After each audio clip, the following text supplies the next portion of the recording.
অনেকেই এমন আছে যারা ব্রেকআপের পর নিজের প্রাক্তনের সাথে দেখা করে থাকে, যোগাযোগ রাখে, কথাবার্তা, হোয়াটসঅ্যাপে টেক্সট এসব চলে। তো নিউজটা তাদের জন্যই।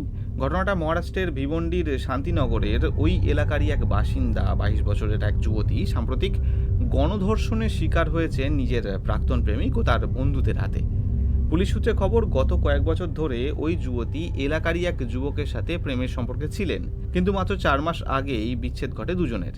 যার কারণ ওই যুবতী অন্য একজনের সাথে সম্পর্কে জড়িয়ে পড়েছিলেন, যা স্বাভাবিকভাবেই মেনে নিতে পারেনি তার প্রাক্তন প্রেমিক।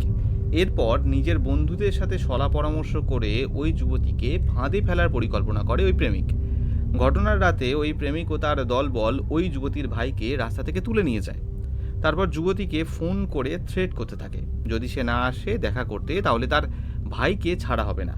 এখানে ওই যুবতী ভুলটা করে বসে, বাড়ির কাউকে না জানিয়ে নিজেই দেখা করতে চলে যায় প্রাক্তন প্রেমিকের সাথে। এরপর ঘটনাস্থলেই ওই যুবতী ও তার প্রাক্তন প্রেমিকের কথা কাটাকাটি হয়। তারপর ওই যুবতীকে জোর করে স্কুটারে চাপিয়ে স্থানীয় এক স্কুলের পিছনে নিয়ে গিয়ে গণধর্ষণ করে ওই প্রাক্তন প্রেমিক ও তার বন্ধুরা। আপাতত পুলিশ পুরো দলের মধ্যে ওই প্রেমিককেই ধরতে পেরেছে, বাকিরা এখনও কিন্তু পলাতক।